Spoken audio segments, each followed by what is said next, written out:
Biro News mau tahu lebih lanjut tentang kuadran? Cek video ini ya.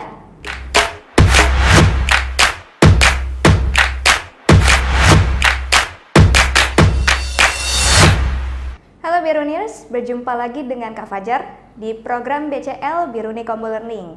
Oke, sekarang kita akan belajar tentang kuadran ya, lebih lengkap lagi di beberapa video sebelumnya ya. Itu Kak Fajar sedikit menyinggung tentang kuadran. Nah, sekarang lebih lengkapnya nih ya, kita bahas. Oke, kuadran itu masih ingat Biruniers? Kuadran itu adalah daerah-daerah yang dibatasi oleh sumbu X dan sumbu Y pada bidang kartesius. Nah, ini dia gambarnya ya.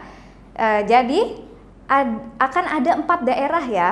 4 daerah atau kita sebut kuadran. Jadi nanti ada 4 kuadran di bidang kartesius. Kuadran pertama ada di pojok kanan atas, kemudian kuadran kedua pojok kiri atas, kemudian kuadran ketiga di bawahnya, dan di sampingnya lagi itu ada kuadran keempat. Oke, sekarang di kuadran pertama bisa kita lihat ya Biruniers, pada kuadran pertama ini nilai X-nya pasti positif ya, atau X-nya lebih dari 0. Oke. Nah, kemudian untuk Y-nya itu bernilai positif juga ya. Kita lihat sumbu Y-nya kan ke atas aja ya, berarti positif, berarti Y-nya lebih dari 0. Oke.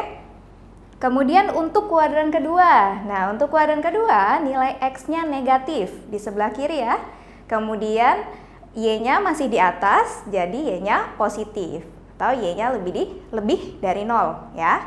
Nah, kemudian untuk kuadran ketiga, karena ada di sebelah kiri ya, maka X-nya masih negatif atau X-nya kurang dari 0 dan Y-nya ada di bawah nih, berarti Y-nya kurang dari 0 atau negatif.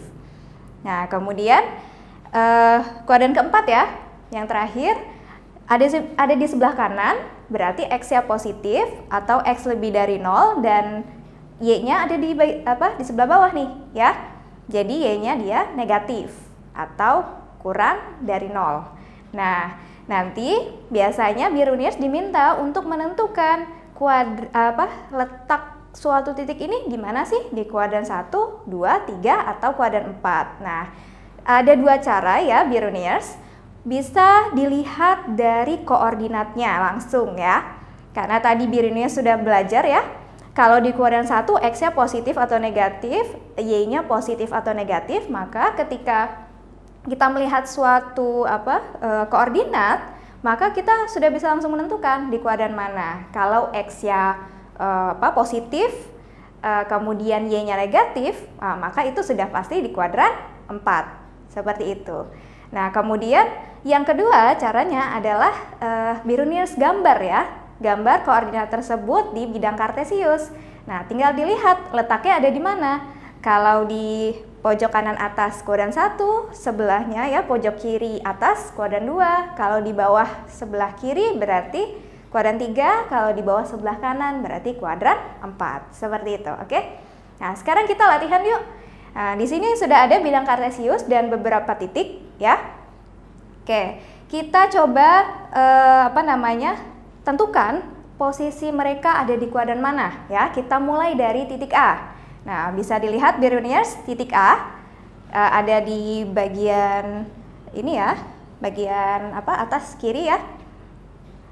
Nah, ini kuadrannya kuadran mana Biruniers? Bisa dilihat ya dari posisinya, ini ada di kuadran 2 ya. Nah, bisa juga dilihat dari koordinatnya. X-nya bisa kita lihat di sini, X-nya kalau titik A ya, ini -1, kemudian Y-nya adalah 1, X-nya negatif, kemudian Y-nya positif. Nah, kalau seperti ini sudah pasti kuadran 2 ya. Oke, kemudian kita lanjut ke titik B. Titik B kalau sekilas kita lihat kuadran berapa Biruniers? Di kuadran 4 ya. Kuadran 4. Oke, bisa kita lihat juga dari koordinatnya. Kalau titik B ini koordinatnya 3,-2 ya. 3,-2 ini berarti X-nya positif, kemudian Y-nya negatif. Nah, maka sudah pasti ada di kuadran 4. Oke. Nah, kemudian yang C. C ini, titik C ada di kuadran mana? Nah, bisa kita lihat ya. Koordinatnya 5,2, betul? Ya, 5,2 berarti ada di kuadran 1. Oke. Kemudian titik D. Titik D ini koordinatnya -3, -4. Ya, -3, -4, X-nya negatif, Y-nya juga negatif, maka sudah pasti di kuadran 3, ya. Dan coba kita lihat sekarang titik E, ya. Titik E ini ada di kuadran mana sih, Biruniers? Nah, coba kita perhatikan titik E. Titik E ini kita lihat koordinatnya dulu ya. Coba koordinatnya berapa? 5,0 ya. 5,0 berarti dia pas di sumbu X nih. Nah, berarti ada di kuadran mana dong? Nah, ini coba kita lihat dia ada di antara kuadran mana, karena titik E ini tidak termasuk di kuadran manapun ya. Nah, jadi kita sebutkannya di antara kuadran apa dan kuadran apa ya. Kita lihat titik E tadi 5,0 ya, berarti ada di antara kuadran 1 dan kuadran 4 ya. Karena dia tidak berada di kuadran manapun, jadi cukup sebutkan seperti itu ya. Ada di antara kuadran 1 dan kuadran 4. Oke. Sekarang titik yang terakhir, titik F. Ya, kita lihat titik F ada di koordinat 0,-3 ya.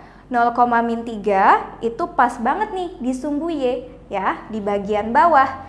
Nah, kalau seperti ini berarti ada di antara, ya, ada di antara kuadran 3 dan kuadran 4. Oke? Jadi cukup sebutkan seperti itu kalau titik tersebut pas banget di sumbu X dan sumbu Y. Oke, Biruniers? Mudah kan tentang kuadran ya? Cukup jelas menurut Kak Fajar sampai sini. Dan untuk selanjutnya Kak Fajar akan ajarkan bagaimana menentukan jarak titik dan garis ke sumbu X ataupun sumbu Y. Nah, kita bahas di video berikutnya ya.